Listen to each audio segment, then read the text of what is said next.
Ladies and gentlemen, thank you so much for joining us today on this beautiful day as we celebrate freedom. My name is Dave Olmsted. I'm a member of JB Covert Lodge and an Eagle Scout and member of Troop 443. I'll be your Master of Ceremonies, and on behalf of Worshipful Master Jack Lennon, it's my pleasure to welcome you to the 5th annual Flag Retirement and Awards presentation here at JB Covert Lodge.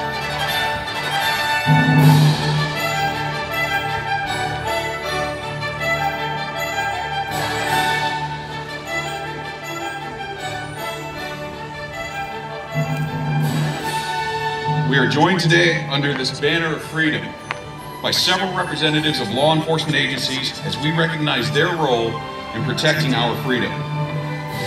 Included in our honor guards today are Miami Township, the Claremont County Sheriff's Department, Boy Scout Troop 443, and JB Covert Commandery.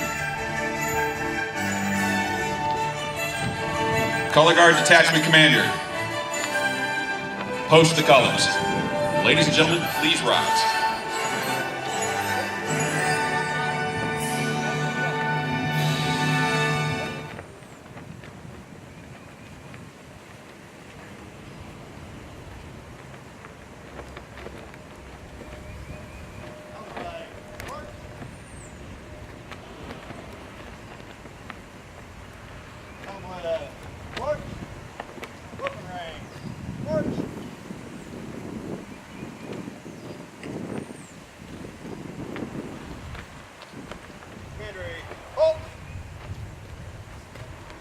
Inward, face.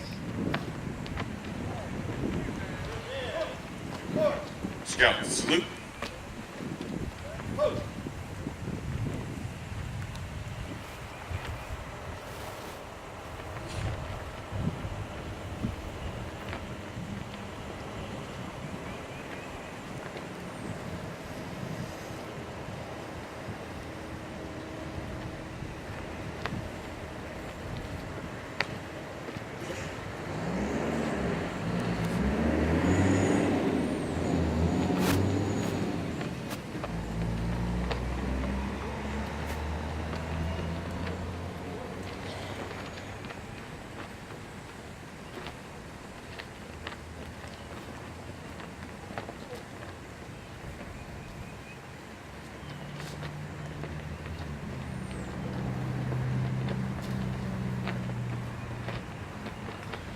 Ladies and gentlemen, please remain standing for the singing of the national anthem by Casey Franklin.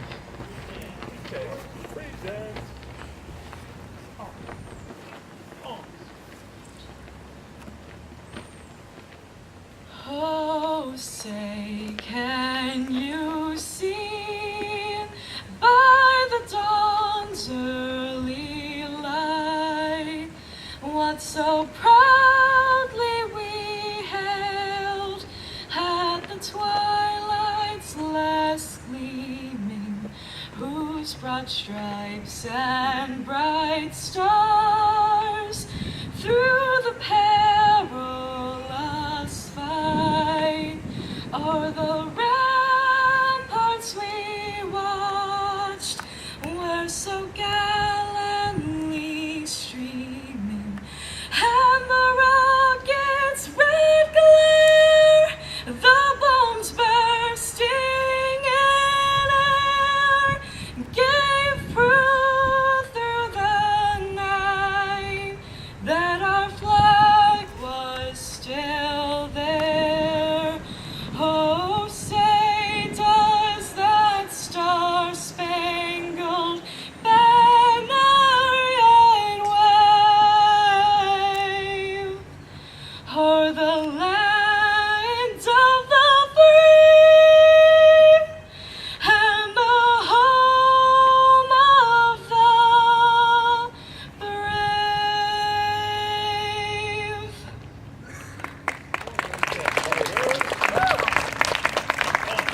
Ladies and gentlemen, if you would remain standing for the Pledge of Allegiance led by Barry Disney and the JB Covert Commander.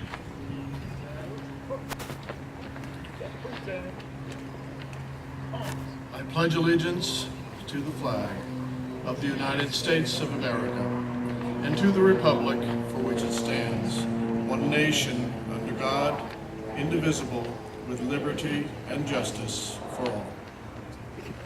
Please be seated.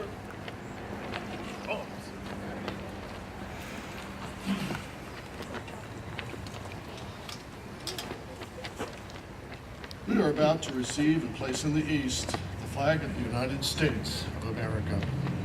Our ceremony would have little meaning if proceeded not from our hearts and from our lips. As the red, white, and blue are paraded within these confines, let all be reminded that we are under the banner of liberty. Practice our rituals in safety, free of intrusion, and worship God according to our conscience because of that flag. It means America, and America means each one of us. It means liberty, which is our greatest possession. It means justice. And justice is not only our ritual carnal virtues, but is the foundation stone which free men build their lives. It means opportunity. Without opportunity, men would be slaves. Greatest of all, it means freedom. Freedom to express ourselves, to apply our God-given talents to any lawful vocation, to live and work wherever we choose. Greatest of all, to love and worship God according to the dictates of our conscience. The flag was earned on the battlefields of war by our nation's youth. Under God's watchful eye, it withstood the cold winter at Valley Forge. It stood tall on the fields of Gettysburg, in the forest of Udam, and the beaches of Anzu, Normandy, Guadalcanal, Iwo Jima, and Okinawa. On the mountains of Korea, in the Chosin Reservoir, Punch Bowl, and Pork Chop Hill. In the jungles of Vietnam during the Tet Offensive, the Battle of Hue, Busan, Kai, Ko Sang. It was tested in the deserts of Saudi Arabia, Kuwait, and now Afghanistan and Iraq. Without that flag, we are not a nation. With that flag, we are the owners of men's most precious heritage, the right to call ourselves Americans.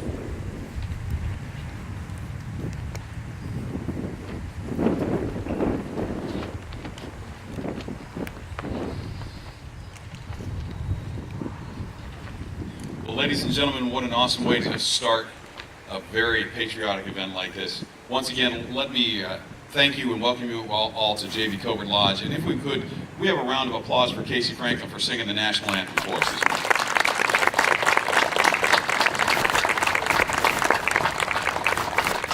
Casey's father, Don, is a member of the lodge.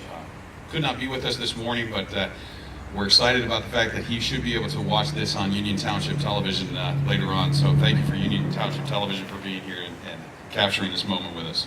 It's now my pleasure to introduce Past Master Daniel Campbell for the welcome from the Master.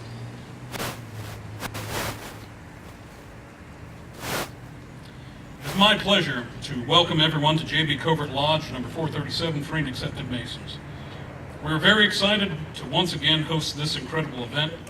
When we move inside for the second part of today's program and our meal, I encourage you to take a look around the building and ask any members who have aprons on or wearing square compasses to ask them any questions that you have about this lodge or about Masonry in general.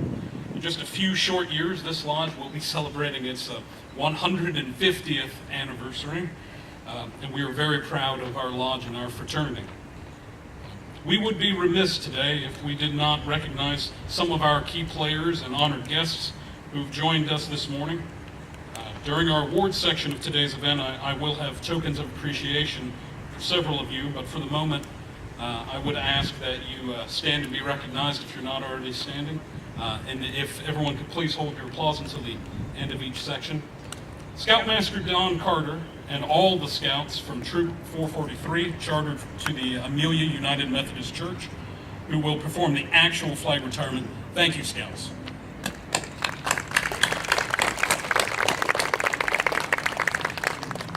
The Ohio Patriot Guard Riders, Ohio Captain and Scottish Rite Mason Forrest Rayburn, and all of your members, thank you again for coming out to this year's event.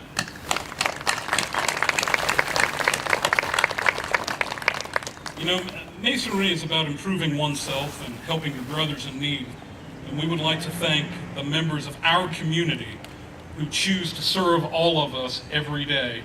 And representing the first responders and law enforcement agencies are members of our Union Township Fire Department and its Chief Stan Dimling. Thank you for coming out, sirs. Representatives of the Union Township Police Department, representing their Chief Scott Gaviglia, thank you.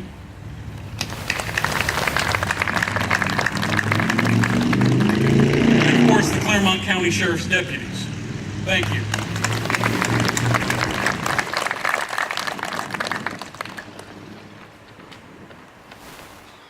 And the Ohio State Highway Patrol, thank you.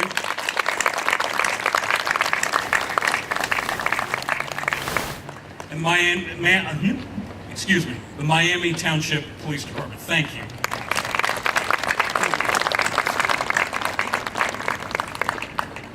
Many of the members of JB Covert Lodge are veterans, and we have a few members who are still actively serving.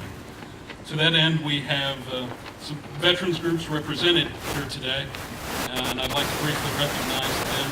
We have representatives from Post 72 of the American Legion. Please stand to be recognized. Thank you. And representing our local government from the Union Township Board of Trustees and also a member of JB Covert Lodge, Trustee Matt Beamer. Thank you, sir.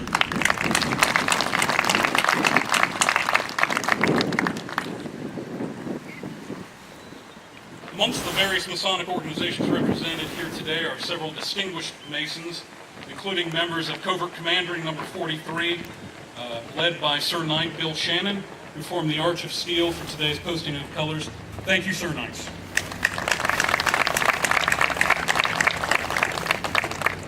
Again, I thank you, honored guests, and our entire audience for coming together and sharing this special day with us. Thank you very much.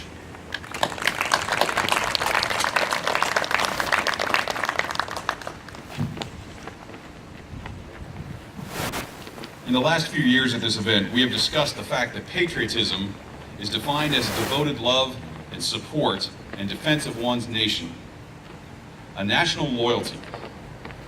We have shared the words of famous Masons, such as General Douglas MacArthur and several authors of the Declaration of Independence, men who sealed that most important document with this pledge.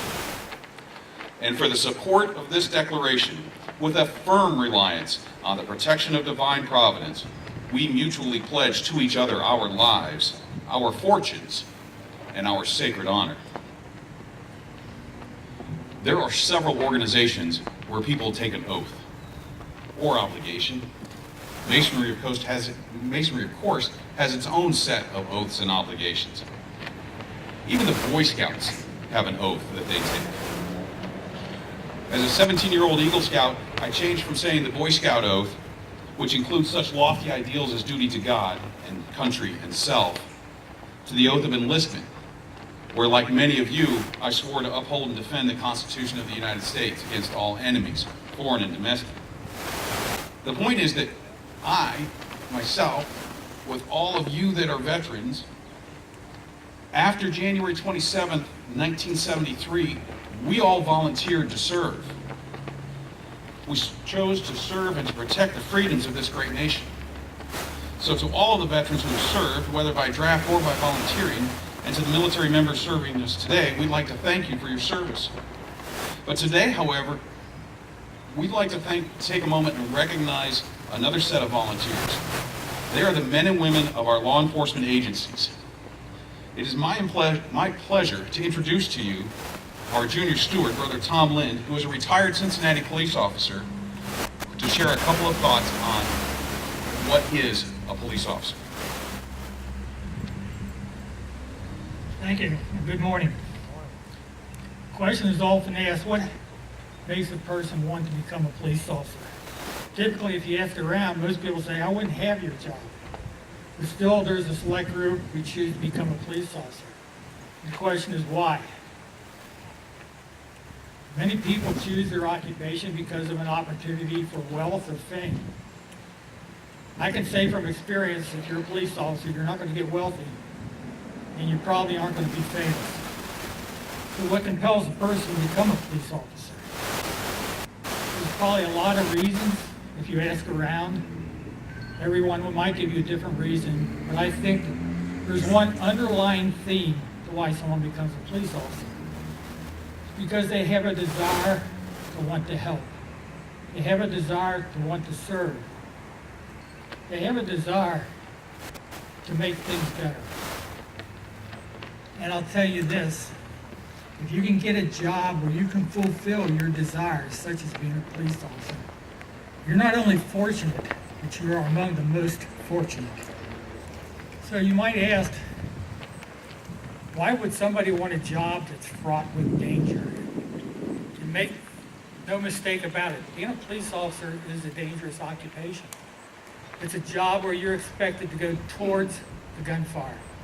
It's a job where you're expected to go towards that man with the gun. Even though every fiber of your being is telling you, you better be going the other way. Remember, as I said, a police officer is not forced to become a police officer. They're not made to become police officers. It's something they choose to do. So every police officer does it voluntarily. It was once said that being a police officer is a thankless job. For the most part, it is. Rarely does somebody say thank you when you're a police officer. Sometimes they use another expression that ends in you, but not often thank you. So the thank yous are few and far between. But I can tell you from experience that the emotional rewards are great. As I said, police work is dangerous. Well, I read something on Facebook recently in a group discussion. I'm sure everybody knows about Facebook. It's pretty much the universal repository of everything stupid people say. Well, someone wrote on there that it's a police officer's job to be killed in the line of duty. They said, that's what we're paying them to do. My friends, nothing could be farther from the truth. It's a police officer's job to stay safe. It's a police officer's job to stay alive. It's a police officer's job to go home and be with their families at the end of their shift. And sadly, that's not always the case.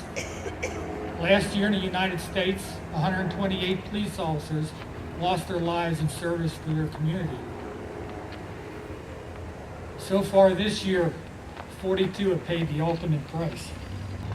When you consider the grief and the hardship felt by the families, by the widows and widowers, by the orphan children, by the community, the effect of a police officer being killed is overwhelming and difficult to get past.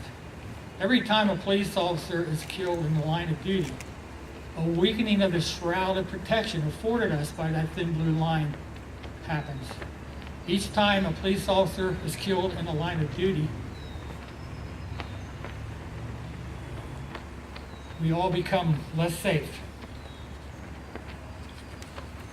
As a side note, when I wrote these words about a week ago, the number of police officers killed this year was at 39. And just a week later, it's already risen up to 42. It's been almost a year since we've had a line of duty death in the greater Cincinnati area. The last person was Officer Sonny Kim, who was shot and killed on June 19, 2015. Officer Kim was shot and killed because he was going towards that man with the gun. Please remember his service and the service of over 200 other law enforcement personnel in the greater Cincinnati area who have paid the ultimate price over the years to help keep all of us safe. In closing, I want to recommend that all of you, when you see a police officer, take a moment, walk up and say thank you. And I, for one, want to say to all law enforcement personnel, active and retired, alive and deceased, and to any law enforcement personnel who have honored us here today with their presence, thank you. Thank you for your service.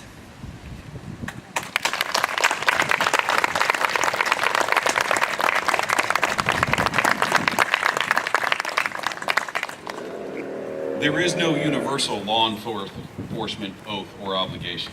Each department or agency has their own spin on it. But when you consider them as a whole, their mission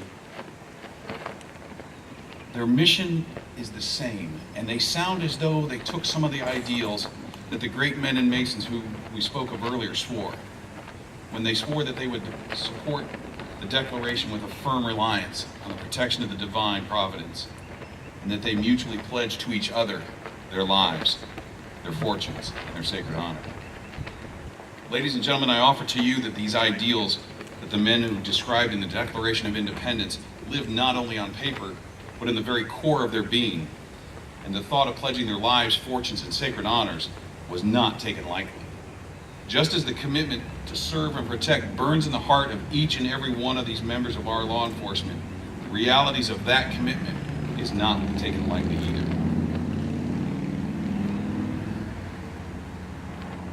For more than 200 years, the American flag has been the symbol of our nation's unity. It's been a source of American pride and inspiration for millions of citizens, and the American flag has been a prominent icon in our national history. Our nation's flag has been the source of many visually dramatic moments in movies, a favorite tool for protesters to capture the eye of the news media, and a rallying point on the battlefield. But please, let us remember this. It is the soldier and not the reporter who has given us freedom of the press. It is the soldier, not the poet, who has given us freedom of speech. It is the soldier, not the campus organizer, who has given us freedom to demonstrate. And it is the soldier, not the lawyer, who has given us the right for a fair trial. And ultimately, it is the soldier who salutes the flag, who serves beneath the flag, and whose coffin is draped by the flag, who allows the protester the right to burn the flag. It has been a long-standing tradition in the Boy Scouts to teach proper flag etiquette to all the scouts and leaders. In the first edition of the Handbook for Boys in 1911, the scouts were instructed in the initial designs, history, and proper handling of the U.S. flag. The same information is found in today's Scout Handbook over 100 years later. Coincidentally, the founders of Scouting, many of them Masons, including Daniel Carter Beard, who happens to be a Cincinnati native, thought so highly of this that this was required for the initial advancement within the Boy Scouts. Brother Daniel Carter Beard was a member of Mariners Lodge number 67 in New York City. He was born, of course, and raised here in Cincinnati, Ohio as a member of a family of artists.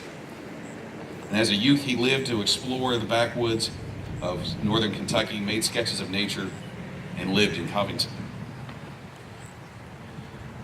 With its foundation in some of our nation's most steadfast principles, it is no wonder why throughout the years it has become the customary for communities to turn to the Boy Scouts for support of this most patriotic endeavor. Now, it is tradition that once we start retiring the flags, nothing other than fuel and additional flags be placed within the fire ring, as it is viewed as a sacred space. The first flag, once that first flag is placed in the fire. With this in mind, I would ask that Tyler Scott come forward. Tyler's going to be leading the Scouts in the flag retirement program. I have here the scroll with the names of the fallen officers from 2015 and 2016.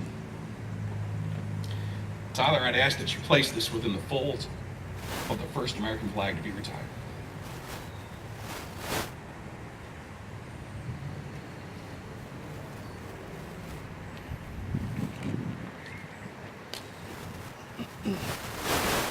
We do this in remembrance of all the officers and those who serve and protect us today. It is now my pleasure to turn the podium over to Tyler Scott, Life Scout of Boy Scout Troop 443, chartered to the Amelia United Methodist Church. Good morning. Distinguished guests, ladies and gentlemen, we ask that you please remain silent until the last flag retired and taps is played. The flag of the United States of America is an honored symbol of our nation's unity, its achievements, its glory, and its high resolve. When the flag is in such condition, through wear or damage that it is no longer a fitting emblem for display, it shall be destroyed in a dignified manner, befitting such a symbol. The traditional way is to cut the flag into pieces, burn it in a modest but blazing fire. As we perform this respected duty, let us reflect on the design and meaning of our flag. The blue field, or union, is the point of honor, the upper corner of the flag's own right. The symbolism of the right hand goes far back into antiquity, when it was the weapon hand. Raising the right arm free of a weapon meant peace. It became a salute, a way of giving praise and honor. The union is blue, representing the night sky with stars, forming new constellations anew. There's one star for each of our states in the Union. It is said the point of honor of our flag was made from the blue cloak worn by the captain of the Continental Army. The stripes, symbolic beams of morning light and rays emanating from the sun. 13 red and white stripes, one for each of the original 13 colonies. The stripes on our flag were inspired by the rattlesnake flag, flown by the ships of the Continental Fleet, and the striped banner of the Sons of Liberty. Though the pattern has changed, the bars of shining red and gleaming white have remained. The stripes are alternating, 7 red and 6 white. The red, standing for courage and the blood of those men and brave women who have fought and died to establish and preserve our republic. The white, representing purity and high moral resolve on which our country was founded. Scouts, please start placing stripes into the fire.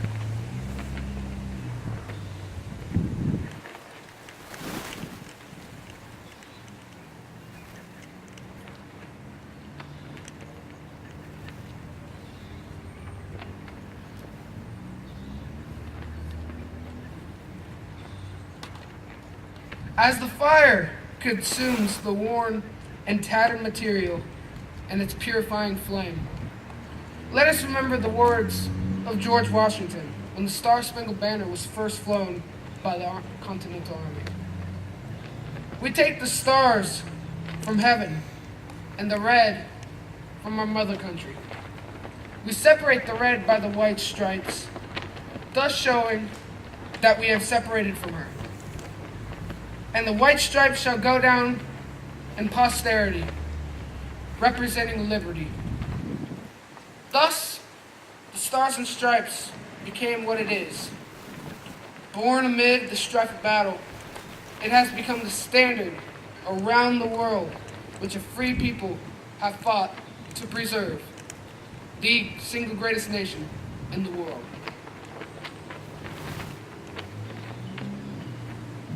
Begin.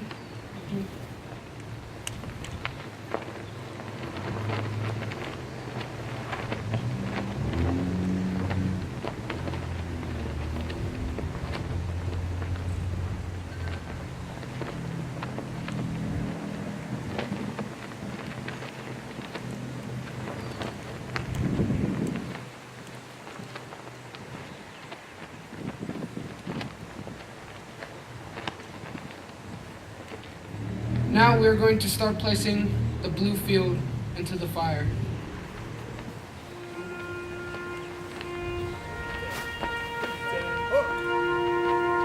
Please stand for taps.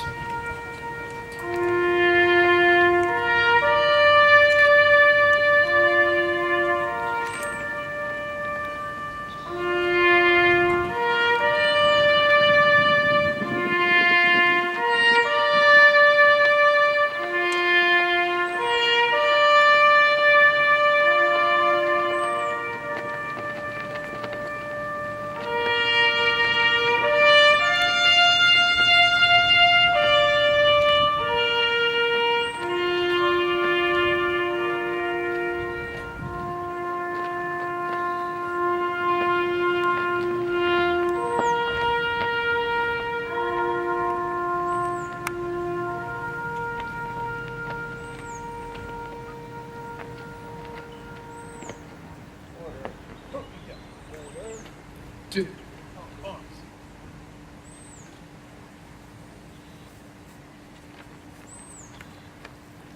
Ladies and gentlemen, I would ask you to please join us inside for the second section of our program. And the scouts will stay out here and retire a few more flags. Color guards, dismissed.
Well, ladies and gentlemen, as you can see, we have a love of patriotism within this organization, and with that, we want to thank some people. I'm going to ask our past master Daniel Campbell to join me up here. We're going to pass out a few thank yous.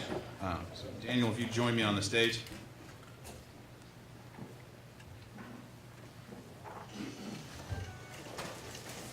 As you can see, we have the commandery still maintaining the Arch of Steel. They told me their arms were going to get tired if I made them stand inside the whole time with it, so we're cheating.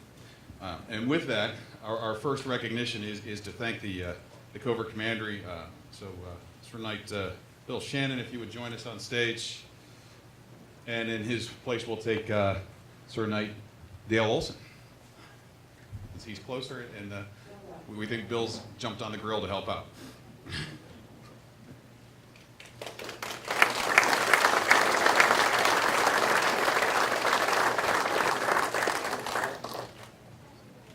For those of you who may not be of the generation that knows what Justin Bieber did to become famous, he recorded himself on video, and over time on YouTube, people said, wow, that kid can sing.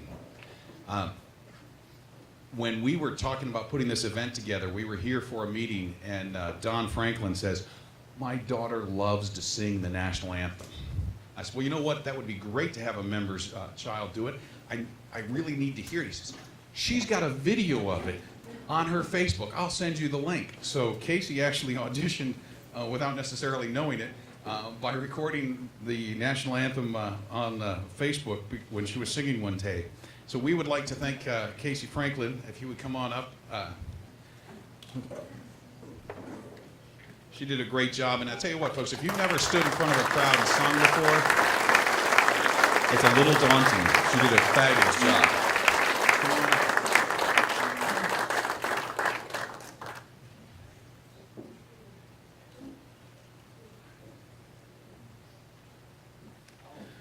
Now, the Ohio Patriot Guard Riders have been with us for several years, and one of the presentos that we're going to pass out to some other folks, they have a small collection of.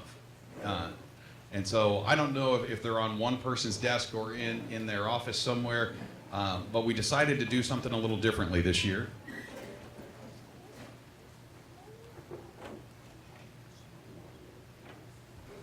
So we went through about 400 pictures that have been taken and shared with us over the last 5 years, and found some great moments that really say what this event is all about, including last year's momentous opening with the American flag being brought in under canopy.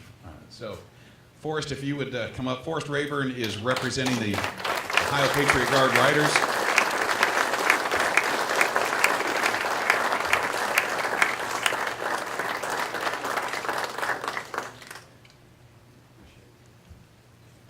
There's some familiar faces in there, I'm sure, as long as a couple of moments that make sense. The Union Township Police Department is their representative still here, or do they have to go back out? Come on up, sir. We'd like to thank the Union Township Police Department for being a part of us because they have keep us safe.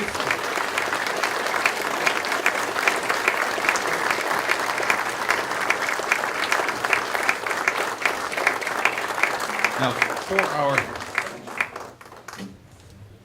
in these little shadow boxes are a pair of grommets. Part of the history and tradition in retiring the flags is that at the end of the campfire, someone's job is to sift through the ashes and retrieve the grommets.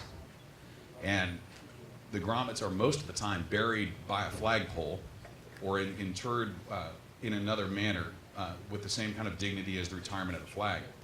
So we wanted to make sure that there were a pair of grommets in each one of these shadow boxes as we present them to the various departments. So our next department is Miami Township Police Department for bringing their color guard, and they had to go to another event right away.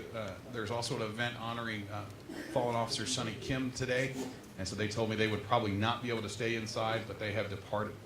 So for Miami Township Police Department and their honor guard, thank you very much.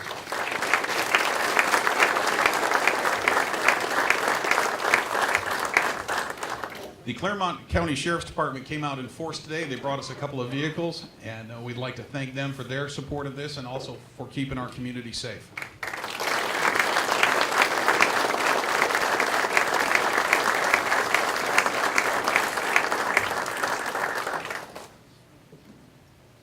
And we had the representative from the Ohio Highway Patrol, but I think he might have had to go back out. So again, we'll thank the Ohio State Highway Patrol very much.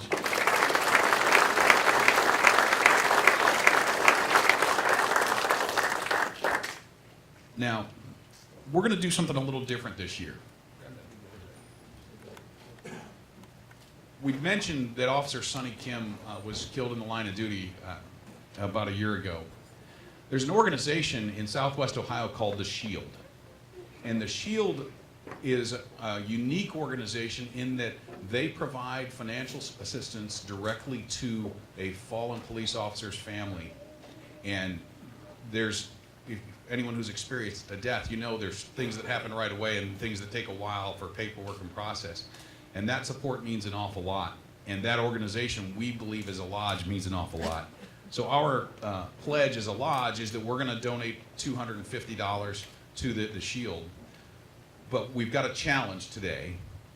I would really like to go to our meeting, which is the third Tuesday of June, and ask the treasurer to take the money from this jug and add it to our $250 and hopefully write a much larger check. So while we don't want you to feel like you need to donate for the meal today, we would ask if you believe, like we do, that the safety of our officer or our community is paramount, and that the job that these police officers of all the different agencies do means enough to you to throw a couple of dollars in. Let's see if we can at least double our commitment to the SHIELD and give them some assistance, so when the next officer unfortunately will rush into the gunfire to protect you and I, that his or her family will have some assistance after that act. So again, consider that as you enjoy your meal today.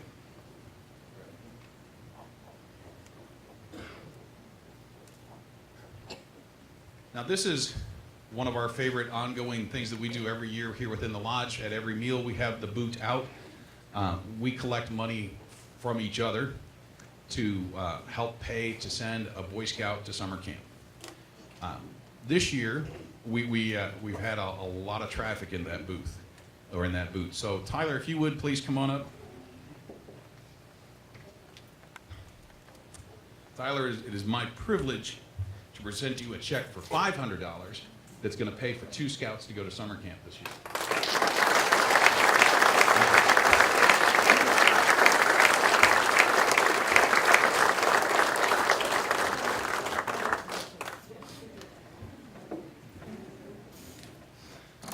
Now we have a few folks here too within our own organization that we want to recognize who have spent several years working within, as we say, the quarries of masonry. And so if I could have C. Michael Culberson, past master from 2001. Mike, are you here? Yeah. Yeah, there he is. Come on up. We have a 25-year pin for you. And past master Bob Strange. Come on up, Bob.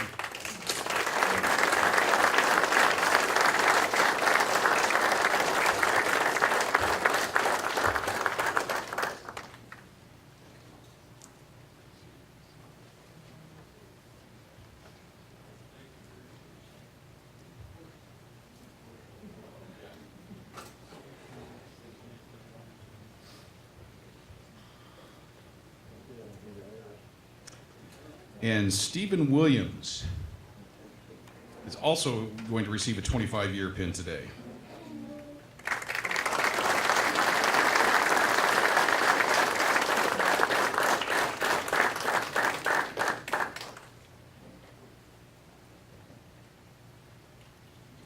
Now, Brother Bob Wolf. Robert Wolf is a past master. He was master in 1985. He is actually receiving a 35-year pin.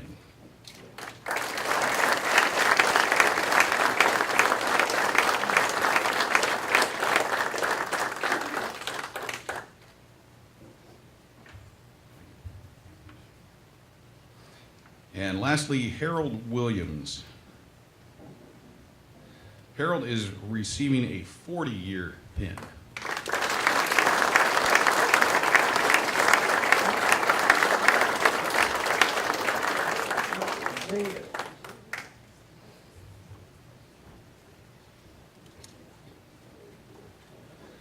Little Williams family legacy there, father and son. We have a few father and son teams, and we have nephews and uncles and all sorts of family relations inside the lodge. But you don't have to be a family member to join. So if you're interested, Brother Campbell is going to read the requirements about Masonry, and then we're going to have a quick prayer for lunch. Thank you. In the state of Ohio, to become a Mason, you must meet the following requirements. You have to have been a resident of the state of Ohio for at least 6 months. You have to be at least 19 years old. The age was switched quite a number of years ago. It used to be 21. So for the older gentlemen who are getting years of service awards, that's significant. You used to have to be 21 minimum to join. You must have a belief in a supreme being. You must live a good and moral and social life. You must not advocate the overthrow of the government. You have to be able to read and write in English. And you must be recommended by 2 members of the lodge that you wish to join. We have several members who have served the community in Masonry for decades, and we have just now recognized all of them, as you have seen. So, at this time, I'm going to turn it back over to our Master of Ceremonies, Dave Olmsted, and then I promise that we are all going to eat food. Thank you very much. With that,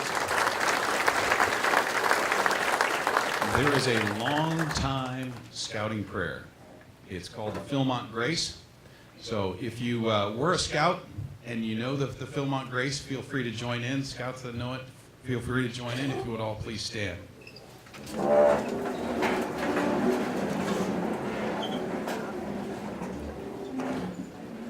For food, for raiment, for life, for opportunity, for friendship and fellowship, we thank thee, O Lord. Amen.